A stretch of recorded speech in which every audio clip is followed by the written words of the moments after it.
जय हिंद दोस्तों। मैं राजीव कुमार आप सभी का नो इंडिया यूट्यूब चैनल में स्वागत करता हूँ। तो सबसे पहले कोरोना ने पूरी दुनिया के अर्थव्यवस्था को चौपट किया कर, और उसके बाद फिर रसिया और यूक्रेन के बीच जो युद्ध हो रहा है इसने भी पूरी दुनिया को डिस्टर्ब किया। इन सभी में भारत ने हमेशा अपना अहम योगदान निभाया है, चाहे फिर वो कोरोना का पीरियड हो या फिर रसिया यूक्रेन में युद्ध चल रहा हो। हर समय भारत की एक अहम भूमिका थी।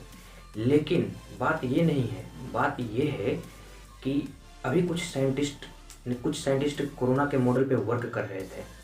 कुछ इंडिया के थे, कुछ यूके के थे, और भी अलग अलग कंट्रीज में कोरोना के मॉडल के ऊपर वर्क किया जा रहा था।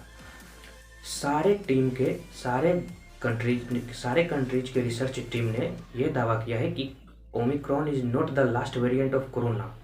अभी इसके बाद भी कोरोना का न्यू वेरिएंट आएगा जिसे हम कोरोना फोर्थ वेव बोलेंगे, और ये हो सकता है ओमिक्रॉन से ज़्यादा खतरनाक हो।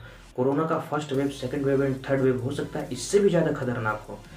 जितने भी रिसर्च हुए, जितने भी साइंटिस्ट की टीम ने रिसर्च की है, जितने भी कंट्रीज में रिसर्च हुए हैं, जितने भी रिसर्च हुए उन सारे रिसर्च का एक ही कंक्लूजन निकला कि कोरोना भी खत्म नहीं हुआ और इसका फोर्थ वेव आ सकता है। तो हम तो इंडिया वाले हैं, तो हम तो पीछे किसी चीज़ में रह नहीं सकते। तो कोरोना का जो ये न्यू वेरिएंट आने वाला था, तो कोरोना के मॉडल पे इंडिया में भी वर्क हो रहा था। इंडिया में भी साइंटिस्ट लोग इस पे काम कर रहे थे, और साइंटिस्ट के साथ साथ कुछ आईआईटीज के प्रोफेसर भी काम कर रहे थे। तो आईआईटी कानपुर के प्रोफेसर ने बोला कि कोरोना का थर्ड वेव भी खत्म नहीं हुआ है, फोर्थ वेव आएगा, और फोर्थ वेव बहुत खतरनाक आएगा। तो पहले हम ये समझ लेते हैं कि ये आईआईटी वाले ये तो इंजीनियर होते हैं, ये कोरोना पे कैसे काम कर रहे थे, ये तो बायोलॉजी का एरिया है।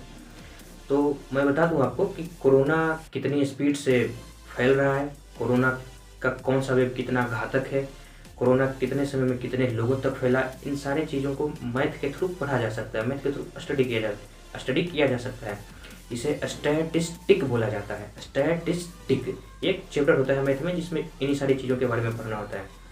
तो आईआईटी के जितने भी प्रोफेसर थे, आईआईटी के उस तीन प्रोफेसर एक साथ मिलकर कोरोना के फोर्थ वेव के ऊपर वर्क कर रहे थे कि कोरोना का फोर्थ वेव कब आ सकता है, नहीं आ सकता है। तो उन तीनों ने मिलकर काम किया और फाइनल डिसीजन दिया कि अगले 3 महीने में कोरोना का फोर्थ वेव भारत में एंट्री मार देगा, और ये ओमिक्रॉन से ज़्यादा खतरनाक होगा। तो इसने तो पूरी दुनिया की धड़कन की गति बढ़ा दी है, क्योंकि पढ़ाई के मामले में भारत का एक अपना स्थान है, और फिर भारत के आईआईटीज की तो बात ही नहीं की जा सकती। फिर वहाँ के प्रोफेसर ने बोला है तो आएगा ही। तो चलो ये भी समझ लेते हैं कि उन्होंने किस आधार पे बोला, कि कैसे कैसे उन्होंने मॉडल को तैयार किया। तो जैसा मैंने अभी बताया, कोरोना के बढ़ने की स्पीड क्या थी, कितना ज़्यादा घातक था, कितनी तेज़ी से फैला है, इन सारे चीज़ों को स्टैटिस्टिक बोला जाता है। तो इन्होंने कोरोना का एक स्टैटिस्टिकल मॉडल बनाया, और इस मॉडल में उन्होंने इन्हीं सारी चीज़ों को ध्यान में रखा। इसके लक्षण कब स्पीड होते हैं, कब तेज़ी से बढ़ जाते हैं, कब इनके लक्षण दिखाई नहीं देते हैं। इन सारी चीज़ों को जब उन्होंने अच्छे से ऑब्जर्व किया आईआईटीज के प्रोफेसर ने, तो उन्होंने बताया नहीं, कोरोना का Omicron is not the last variant, corona का फोर्थ वेव भी अभी आएगा।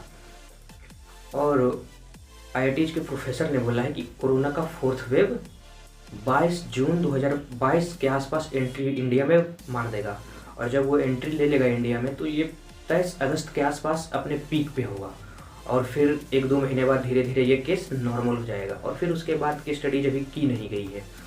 तो भारत के स्टडीज में भी यही पाया गया कि Omicron is not the last variant, अभी कोरोना का फोर्थ वेव आएगा। यूके में कुछ स्टडीज हुई, यूके के भी स्टडीज का यही कहना है कि कोरोना का फोर्थ वेव अभी खत्म नहीं हुआ है, वो अभी आएगा, और हो सकता है first, second and third wave से ज़्यादा खतरनाक हो जाए।